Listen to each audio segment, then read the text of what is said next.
सबका बहुत बहुत स्वागत है हमारे channel facts and logics academy पे। मैथ्स 11 12 सबका बहुत बढ़िया चल रहा है और नई साल की जो तैयारी बड़ी जोरों शोरों से चल रही है हमारे साथ। सिर्फ जोरों शोरों से नहीं, बहुत अच्छी अंडरस्टैंडिंग लेवल भी हमने बना के रखी हुई है। सेट्स आपका जैसे पहला चैप्टर था, बहुत आसान चैप्टर है, लेकिन जो चीज़ें जितनी आसान होती है उनको समझना उतना ही मुश्किल होता है, क्योंकि उनके बेसिक्स उतने ही कॉम्प्लिकेटेड होते हैं। तो उसी में से हम आगे बढ़ रहे हैं। आपने 3 एक्सरसाइजेस कर ली थी जिसमें आपने बेसिक सारे फंक्शंस कर लिए थे। जैसे कि आपको पता है, हर अलजेब्रिक चैप्टर के अंदर होता है कि बहुत सारे ऑपरेशंस होते हैं। जैसे इंटीजर्स की बात करो, नेचुरल नंबर की बात करो, होल नंबर्स की बात करो, उनके ऑपरेशंस होते हैं addition, subtraction, division, multiplication. Same operations आपके सेट्स पे भी होते हैं।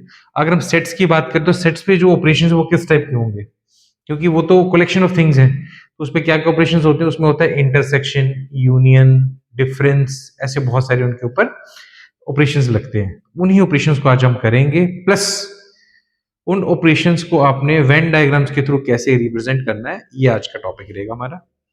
वेन डायग्राम पे पहले आते हैं। वेन डायग्राम होते क्या है ना, अगर हम वेन डायग्राम की बात करें तो वेन डायग्राम क्या होते हैं, हम सेट्स को कुछ डायग्राम की मदद से रिप्रेजेंट कर सकते हैं। जैसे कि आपने देखा यहाँ पर हमने रेक्टेंगल बनाया हुआ है और साथ में हमने क्या बनाया हुआ है, सर्कल भी बनाया हुआ है। तो कुछ सर्कल्स, कुछ रेक्टेंगल्स, कुछ ऐसे फिगर्स के थ्रू हम रिप्रेजेंट कर सकते हैं सेट्स को, उनके ऑपरेशंस को। तो ये जो रिप्रेजेंटेशन है किसके थ्रू होती है, कुछ डायग्राम्स के थ्रू। उन डायग्राम्स को हम लोग क्या बोलते हैं, वेन डायग्राम्स। तो अपने याद रखना वेन, क्योंकि जिस मैथमेटिशियन ने ढूंढा था उसका नाम वेन था, तो उनके उसके नाम पे बन गया ये वेन डायग्राम्स। ठीक है। कौन था वो? इंग्लिश लॉजिशियन था, मतलब मैथमेटिशियन था, जॉन वेन जिसका नाम था। 1834 से 83 के बीच बीच में उसका काम का टाइम रहा है। ठीक है। इसके अंदर रेक्टेंगल्स होते हैं, क्लोज कर्व्स भी हो सकते हैं, सर्कल जैसे कि आपके सामने। ठीक है। तो इस तरीके से हम लोग रिप्रेजेंट करते हैं। तो जनरली जब भी आप वेन डायग्राम देखोगे उसमें यूनिवर्सल सेट होगा। मैं थोड़ी देर में आपको बताऊंगा यूनिवर्सल सेट क्या होता है। एक ऐसा सेट जिसके अंदर बाकी गिवन सारे के सारे सेट्स आते हैं, मतलब सबका जो सुपर सेट होता है उसको हम बोलते हैं यूनिवर्सल सेट। यूनिवर्सल सेट की अगर मैं बात करूं, जैसे ये जो रेक्टेंगल है यहाँ पर जिसपे यू लिखा हुआ है, ये क्या रिप्रेजेंट करेगा? हमेशा आपका यूनिवर्सल सेट। बाकी जो भी कुछ आपने बनाना है इसके अंदर ही बनाना है, क्योंकि बाकी सारे सेट्स इसके सबसेट्स हैं। क्लियर हो गया? अब चलते हैं यहाँ पर। यूनिवर्सल सेट कब को क्लियर हो गया, वेन डायग्राम कब को क्लियर हो गया। ठीक है। जैसे क्वेश्चन इसने कब को दिया 1.2, ये वाली डायग्राम अगर आप देखो, इसमें यूनिवर्सल सेट क्या है, कितने नंबर है अंदर, 1 2 3 4 5 6 7 8 9 10, सारे के सारे। तो यूनिवर्सल सेट के अंदर 10 के 10 आपके नंबर्स आ गए। ठीक है, फिगर्स आ गई। और अगर मैं बात करूं ए सेट की, जो उसने यहाँ पे एक सर्कल बनाया, वो सर्कल के अंदर आ रहा है 2 4 6 8 10, इसका मतलब ये इसका क्या सबसेट है। तो सर्कल से हमने शो कर दिया सबसेट और रेक्टेंगल से हमने शो कर दिया यूनिवर्सल सेट। तो ऐसे हम किसी भी डायग्राम को बना सकते हैं। ऐसे डायग्राम्स को हम बोलते हैं वेन डायग्राम्स। इनसे थोड़ी सी जो प्रॉब्लम्स है आपकी वो इजी हो जाती है। स्पेशली जब आप वर्ड प्रॉब्लम्स देखोगे तो वहां पर आपको लगेगा बहुत ज्यादा यूज हो रही है वेन डायग्राम्स की। ठीक है। अब चलते हैं आगे की तरफ, ऑपरेशंस की तरफ, जो आज का मेन टॉपिक है आपका ऑपरेशंस। तो पहले मैं आपको बेसिक समझा दूं ऑपरेशंस का क्या है, क्योंकि ये आपके पास कलेक्शन ऑफ थिंग्स है, इनको डायरेक्ट प्लस माइनस करना आसान नहीं होता, तो इनके लिए कुछ ऑपरेशंस रखे हुए हैं। तो पहला जो ऑपरेशन है, एडिशन ऑपरेशन नहीं होता इसमें, उसकी जगह क्या होता है, union. Union of sets. Union of sets का मतलब क्या होता है, अगर आपके पास दो सेट हैं तो उनके इकट्ठा करने पे टोटल एलिमेंट जो का जो आपके पास सेट बनेगा उसको हम बोलेंगे यूनियन ऑफ सेट्स। जैसे एक सेट है उसकी वैल्यू है 1 2 3, मान लो ए सेट है आपके पास जिसके अंदर जो नंबर्स आ रहे हैं 1 2 3 आ रहे हैं। एक बी सेट है उसके आ रहे हैं 2 3 4 5। तो ए यूनियन बी का मतलब क्या हुआ कि इन दोनों के अपने एलिमेंट्स को इकट्ठा कर देना, बट रिपीट नहीं करना किसी को, क्योंकि हमें पता है रेपिटेशन लाउड नहीं होती, उसका मतलब सेम नहीं होता है। तो 1 से लेके 5 तक सारे के सारे आपके पास यहाँ पर नंबर्स आ जाएंगे, एलिमेंट्स आ जाएंगे। तो हम बोलेंगे ए और बी की ये क्या होगी, यूनियन। यूनियन को यू से रिप्रेजेंट किया जाता है, मतलब दोनों के ही वो एलिमेंट जो दोनों को मिलाने पे बन रहे हैं उनको बोलेंगे यूनिवर्सल सेट। तो उसको बोलेंगे यूनियन ऑफ सेट्स। ठीक है। तो कैसे रिप्रेजेंट करेंगे, यू से, ए यूनियन बी, मतलब उसके और इसके दोनों इकट्ठे आपने ले लेने एलिमेंट्स, तो वो हो जाएगा आपका यूनियन। सिंपल है। अगर हम वेन डायग्राम से हम इसको समझाना चाहो तो यूनियन को हम कैसे रिप्रेजेंट करेंगे, ये आपका यूनिवर्सल सेट है, ये आपका ए सेट है, ये आपका अगर बी सेट है, तो दोनों के एलिमेंट आपने ले लेना, दोनों को मैं अगर शेड कर दूं, ये सारे एलिमेंट मिला के क्या बनेगा, ए यूनियन बी। तो ये डायग्राम किसका बन जाएगा, ए यूनियन बी का। ये होगा आपका वेन डायग्राम। क्लियर हो गया? पहले बेसिक समझाते हैं फिर हम क्वेश्चंस पे भी आएंगे। देन हम आगे चलते हैं यूनियन के बाद एग्जाम्पल कर लेते हैं पहले, चलो कोई बात नहीं। एग्जाम्पल अगर हम करें यूनियन की तो सिंपल है। अगर आपके पास ए सेट है, ए सेट को मैंने रिप्रेजेंट किया 2 4 6 8 से, बी को मैं रिप्रेजेंट कर रहा हूँ 6 8 10 12 से, तो ए यूनियन बी क्या होगा? तो देखो, इसके और इसके दोनों को इकट्ठा मिलाना, जो कॉमन उनको एक बार ही लिखना है। जैसे 6 और 8 दोनों में आ रहा है, तो क्या हो जाएंगे टोटल आंसर? 2 4 6 8 10 12। 6 8 को रिपीट नहीं करना, तो ये हो जाएगी इन दोनों की यूनियन। सिंपल क्वेश्चन है। एक और एग्जांपल करते हैं 13। अगर आपके पास ए है, ए ई आई ओ यू यानी सारे वॉवल्स हैं, और बी है ए आई यू, ठीक है, तो दोनों को अगर मैं इकट्ठा करता हूं तो क्या आएगा? दोनों को इकट्ठा करने पे क्या बनेगा? ए आई आई ओ यू, सारे के सारे वॉवल्स आ जाएंगे। तो इसने बोला था हमें कि प्रूव करके दिखाओ कि दोनों की यूनियन ए के बराबर ही है। तो मैंने कि दोनों की यूनियन की, तो वो ये आ गया, और वही तो ए है आपका। इसका मतलब यहाँ पर यूनियन और ए सेम है। यहाँ से क्या रिजल्ट निकलता है कि अगर आपके पास दो सेट है, उनमें से एक दूसरे का सुपर सेट है, तो यूनियन करने पे सुपर सेट ही आंसर आने वाला है। ठीक है, नेक्स्ट आगे चलते हैं।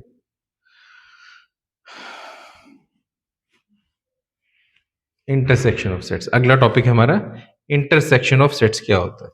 इंटरसेक्शन से हमने डायरेक्ट एक मीनिंग निकाल लो। इंटरसेक्शन मतलब कॉमन, जो दोनों के अंदर क्या है? कॉमन है। स्टेटमेंट वाइज में जिसमें बोथ आए, ठीक है, उनको बोलते हैं इंटरसेक्शन। इंटरसेक्शन को हम रिप्रेजेंट कैसे करते हैं? उल्टे यूज ऐसे रिप्रेजेंट करना अपने इंटरसेक्शन। मतलब वो एलिमेंट्स जो दो सेट्स के अंदर कॉमन है, उनको हम बोलेंगे उन दोनों की इंटरसेक्शन, कॉमन पार्ट। जैसे एग्जांपल सिंबॉलिकली अगर आपने लिखना तो यहाँ पर एंड यूज करोगे आप, बोथ या एंड। अगर आपके पास ए और बी दो सेट्स हैं, तो उन एलिमेंट्स को हम क्या बोलेंगे जो दोनों में कॉमन आ रहे हैं? हम बोलेंगे वो ए को भी बिलोंग करते हैं एंड बी को भी बिलोंग करते हैं। अगर हम यूनियन की तरफ जाते हैं, फिर हम लिखते हैं कि x बिलोंग्स टू ए और x बिलोंग्स टू बी। वहां पर और वर्ड आता है, यहाँ पर एंड आएगा। ठीक है, एंड और का फर्क अपने अच्छे से याद रखना है।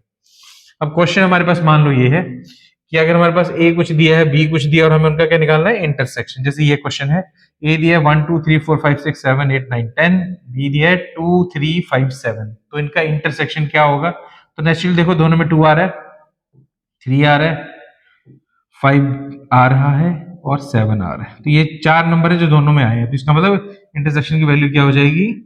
2 3 5 7, ये आपका इंटरसेक्शन आ जाएगा।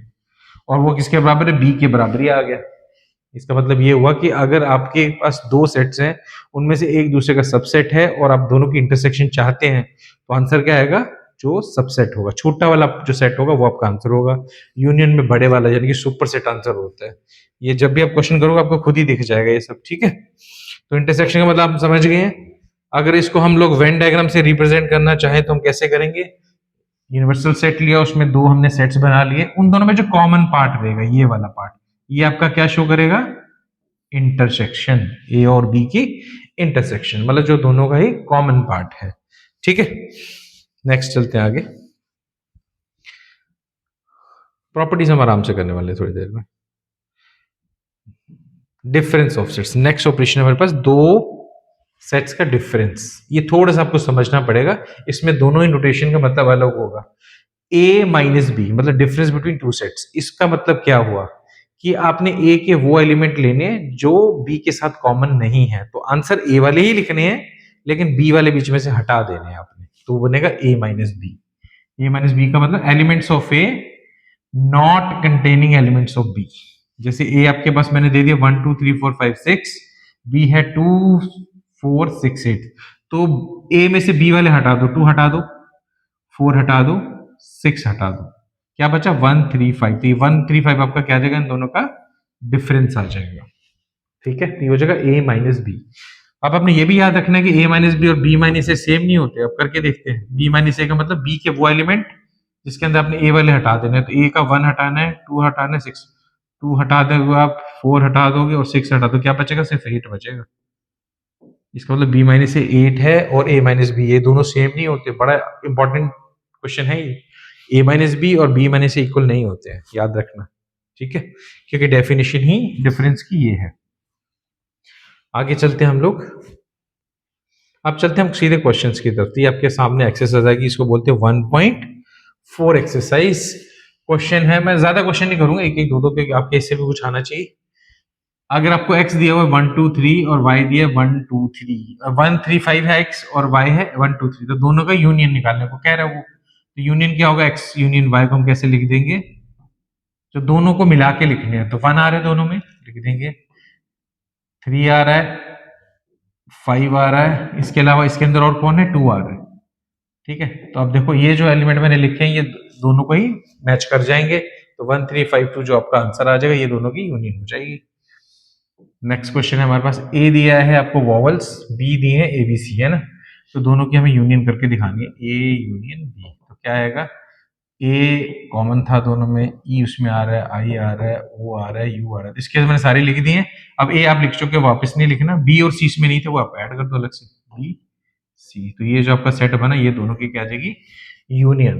तो यूनियन करना कोई ज्यादा मुश्किल नहीं है, बहुत आसान है। अगर आपको वर्ड्स में आते हो तो मैं वर्ड्स में भी आपको एक करके दिखाता हूँ। फोर्थ वाला क्वेश्चन कहता है, अगर ए है आपका, x is a natural number and x lies between 1 and 6 और 6 इंक्लूडेड है, तो पहले तो इसको बना लेते हैं हम लोग रोस्टर फॉर्म में। नेचुरल नंबर लेने 1 से 6 तक और 1 नहीं लेने, तो मतलब 2 3 4 5 and 6, ये आपका पहले का आ गया। बी क्या चीज है, b is natural number and इसकी वैल्यू 6 और 10 के बीच में, बट 6 और 10 दोनों नहीं लेने, तो आएगा 7 8 9। अगर मैं इन दोनों की अब यूनियन करूं, ए और यूनियन बी की, क्या आएगा, 2 3 4 5 6 7 8 9, ये सारे के सारे नंबर आपके आ जाएंगे, ये हो जाएगी आपकी यूनियन। तो यूनियन ज्यादा बड़ी प्रॉब्लम है नहीं, बहुत आसान क्वेश्चन होते हैं इसके ऊपर। ठीक है, बाकी दो क्वेश्चन आप खुद कर लो ना, बहुत आसान क्वेश्चन है, कोई मुश्किल नहीं है। ये जो मैंने सेकंड क्वेश्चन पे आते हैं। ठीक है, सेकंड क्वेश्चन क्या कहता है कि अगर ए है ए बी, बी है ए बी सी, तो क्या ए बी का सबसेट है। तो चेक कर लेते हैं ना, ए बी ये रहा और ए बी सी ये रहा, तो ए के सारे एलिमेंट इसको बिलोंग कर रहे हैं, यस कर रहे हैं, तो यस इसका क्या होगा, सबसेट होगा। अब कहता है कि अगर ये इसका सबसेट है तो ए यूनियन बी क्या होगा, तो मैंने पहले भी बताया था, अगर एक दूसरे का सबसेट है और आप इनकी यूनियन कर रहे हो तो बड़ा वाला सेट यानी कि सुपर सेट उसका आंसर होगा। तो बड़ा सेट दोनों में से कौन सा, बी, तो इसका आंसर क्या हो जाएगा, बी। सेम एक और क्वेश्चन है, अगर ए और बी दो सेट से सच दैट ए बी का सबसेट है तो उनका यूनियन क्या होगा, है ना, ये भी सेम क्वेश्चन। तो सीधा आप लिख दोगे that is equal to b, बड़ा वाला सेट आ जाएगा।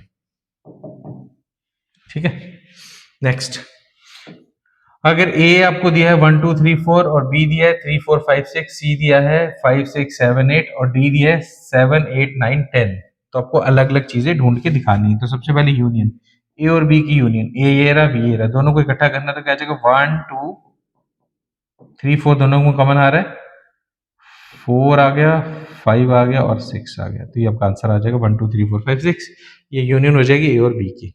तो ज्यादा कॉम्प्लिकेटेड क्वेश्चन है नहीं है, बहुत आसान क्वेश्चन है। हाँ, एक 3 वाला भी करके देख लेते हैं, अगर तीनों ही यूनियन में गए तो आपने स्टेप बाय स्टेप चलना, पहले ए बी और सी की यूनियन कर लो, बी और सी का जो आंसर आएगा उसको डी के साथ यूनियन कर देना, इकट्ठा नहीं आपने देखना, दो दो पेयर लेके करने हैं, बी और सी की यूनियन, देन जो आंसर आएगा उसको डी की यूनियन के साथ कर लोगे, तो आपका B union C union D आ जाएगा। ठीक है, अब चलते हैं आगे की तरफ, अगला क्वेश्चन करते हैं हम लोग। नेक्स्ट क्वेश्चन हमारा क्या है, ये वाला, अगर ए आपको दिया है 3 4 5 6 है 11 और बी आपको ये दिया है, सी ये दिया है और डी ये दिया है, आराम से क्वेश्चन देख लो, क्वेश्चन नंबर 6 है। तो दोनों का पहले इंटरसेक्शन बताओ, क्वेश्चन कहता है ए और बी का इंटरसेक्शन, तो ए और बी में कॉमन क्या क्या है वो देखना आपने, 7 दोनों में आ रहा है, 9 दोनों में आ रहा है, 11 दोनों में आ रहा है, तो ये आपका क्या हो जाएगा, इंटरसेक्शन। तो आपका ए इंटरसेक्शन बी क्या हो जाएगा, 7 9 11। अगर वो क्वेश्चन सेकंड पार्ट हो जाएगा मेरे को पता है, अभी ये वाला करते हैं। ये कह रहा है a intersection c intersection d, तो इसको दो पार्ट्स में करो, पहले ए इंटरसेक्शन सी कर लो। ए और सी में क्या कॉमन है, मैं पहले वो लिख रहा हूँ, ए ये रहा, सी आपका ये रहा, तो दोनों में एक तो 11 आ रहा है और बस 11 आ रहा है, तो इसका मतलब इन दोनों का इंटरसेक्शन क्या हो जाएगा, 11। तो मैंने ए इंटरसेक्शन किया, 11 आ गया, अब इसका इंटरसेक्शन निकालना है डी के साथ, तो डी कितने, 15 एंड 17। अब देखो ध्यान से, इन दोनों में क्या कॉमन है, तो आंसर है कि कुछ भी कॉमन नहीं है, तो कुछ भी कॉमन नहीं तो क्या लिखते हैं फिर, नल सेट, इनका आंसर हो जाएगा नल। ठीक है, बहुत सिंपल क्वेश्चन था। जहां पर ब्रैकेट्स दिए हैं तो उसका मतलब पहले आपको ब्रैकेट सॉल्व करनी है, उसके बाद उसका जो भी वो कह रहा है यूनियन या इंटरसेक्शन वो आपने करके दिखाना है, जैसे क्वेश्चन नंबर 8 में है। 9 में भी ऐसा ही है, पहले ये इंटरसेक्शन लेनी है, फिर ये यूनियन लेनी है, दोनों के जो आंसर आएंगे उसको लास्ट फाइनली आपने इंटरसेक्ट करना है। ठीक है, ब्रैकेट सबसे पहले, बॉडमास वाला तरीका यहाँ भी चलता है, तो पहले ब्रैकेट्स को ही प्रेफरेंस देनी है। क्वेश्चन नंबर 10 की बात करूं तो a union d, b union c, दोनों के जो आंसर आएंगे उनका फिर आपने क्या निकाल देना है, इंटरसेक्शन। तो पहले ब्रैकेट वाले पार्ट अलग अलग से निकालने, टाइम लगेगा थोड़ा सा, देन जो फाइनल उसने बोला होगा वो आपने कर देना है। क्वेश्चन कोई मुश्किल नहीं है। अगर आपके पास स्टेटमेंट वाले क्वेश्चन आते हैं तो घबराने की कोई जरूरत नहीं है, उनको पहले किस में कन्वर्ट कर लो, रोस्टर फॉर्म में कन्वर्ट कर लो, देन अपने क्वेश्चंस कर लो। तो मैं रोस्टर फॉर्म में आपको कन्वर्ट कर देता हूँ। क्वेश्चन नंबर 7, अगर ए आपको दिया है नेचुरल नंबर, तो नेचुरल नंबर आपको पता कैसे होते हैं, 1 2 3 4 चलते जाओ।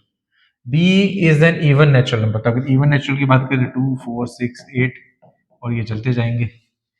एक्स सी है, x is an odd natural number, अगर ऑड नेचुरल नंबर की बात करोगे 1 3 5 7 और लास्ट में डी है, डी है। X is a prime number, तो प्राइम नंबर क्या होते हैं, 2 से स्टार्ट करने, 1 नहीं होता। 2 3 5 7 देन है हमारे पास 11 13, ये वो नंबर है जो किसी से डिवाइड नहीं होते एक्सेप्ट देमसेल्फ। तो ये आपके पास 4 मैंने सेट बना के दिखा दिए हैं, अब आप जो बोलोगे वो हो जाएगा। तो कोई बच्चा रेंडमली मेरे को कहता है कि सर 6 पार्ट करके दिखाओ, ए सी इंटरसेक्शन डी, तो सी है 1 3 5 7, वो है ये, तो दोनों में क्या कॉमन आ रहा है, दोनों में 3 कॉमन आ रहा है, और ऑड नंबर जितने भी होंगे सब कॉमन आ जाएंगे। 3 के बाद कौन आएगा, 5 आ रहा है, दोनों में नहीं आ रहा है। 5 के बाद है 7 देन 11 देन 13, जो प्राइम नंबर्स होंगे ना वो आपके सारे के सारे, जो आपको पता है एक ही प्राइम नंबर है जो इवन होता है वो है 2, उसके अलावा बाकी सारे के सारे ऑड ही होते हैं। तो यहाँ से जो भी ऑड नंबर प्राइम नंबर वो लिस्ट आपने बना देनी है, तो आपका इंटरसेक्शन आ जाएगा। ठीक है, ऐसे हमारा 8th क्वेश्चन है। 8 जो में छोटी सी एक डेफिनेशन आपको देखनी पड़ेगी, उसमें लिखा है वो कौन से सेट्स है जो डिसजॉइंट सेट्स हैं। अब आपके पास डेफिनेशन होनी चाहिए डिसजॉइंट सेट्स क्या होते हैं। वो सेट्स जिनका इंटरसेक्शन करने पे कोई आंसर नहीं आता, मतलब नल सेट आता है, उनको बोलते हैं डिसजॉइंट सेट, मतलब जिनमें कुछ भी कॉमन नहीं है। तो कैसे पता चलेगा, वो भी सिंपल पैसे, जैसे पहला क्वेश्चन ये, ए सेट दिया 1 2 3 4 और बी सेट आपको दिया नेचुरल नंबर, और नेचुरल नंबर 4 से लेके 6 के बीच में, तो 4 5 6, ये आपका बी आ गया ना। ए आपका 1 2 3 4 है और बी आपका ये है, तो दोनों में कुछ कॉमन आ रहा है, यस 4 कॉमन आ रहा है, दोनों के अंदर आ रहा है ना। इसका मतलब ये डिसजॉइंट सेट नहीं है, इनके बीच में कुछ ना कुछ कॉमन है। तो पहला जो है डिसजॉइंट नहीं है, इसका आंसर होगा नो। अगर सेकंड क्वेश्चन की बात करें तो इसमें ए आई ओ यू मतलब सारे वोवेल्स दिए हुए हैं, और इधर दिया सी डी ई एफ, तो ई दोनों को कॉमन आ गया ना। अगर ई कॉमन है तो इसका मतलब ये भी डिसजॉइंट नहीं है, आप बड़े आराम से चेक कर सकते हो। थर्ड पार्ट में देखो एक्स इवन नंबर है और एक्स इधर क्या है, बी वाले में ऑड नंबर है।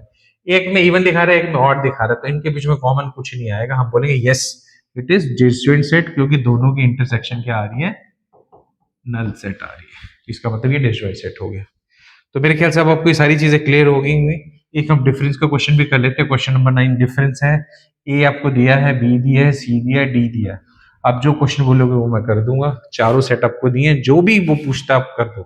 चलो हम रैंडमली उठा लेते हैं। 8th पार्ट कह रहा है बी माइनस डी कितना होगा, तो बी के वो एलिमेंट लिखने हैं जिसमें से डी वैल्यू आपने निकाल देने हैं।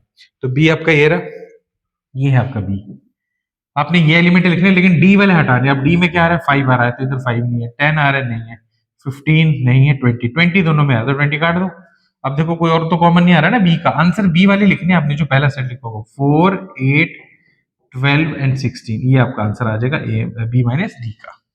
क्लियर हो गया, बी के वो एलिमेंट्स जो डी में नहीं है वो आपने लिख देने हैं, तो आपका आ जाएगा बी माइनस डी। तो कोई भी क्वेश्चन यहाँ पर मुश्किल नहीं है, मेरे ख्याल से सारे के सारे आसान क्वेश्चन हैं। तो इसी तरीके से अपने बाकी क्वेश्चन इसके कर लेने हैं। सिंपल 3 ही इसके अंदर ऑपरेशंस हैं, वो आपको मैंने बताए हैं। क्या क्या है, यूनियन, इंटरसेक्शन, डिफरेंस, इसी पे बेस्ड क्वेश्चन है, और इससे आसान क्वेश्चन कहीं नहीं होते सेट्स के अंदर। तो आई होप आपको ये सारा समझ आया होगा। अगर आपको समझ आया है तो हमें सब्सक्राइब कीजिए, शेयर कीजिए, ताकि और बच्चे भी इस चीज़ का फायदा ले सकें। तो मिलते हैं आपको नेक्स्ट क्लास में अगले टॉपिक के साथ।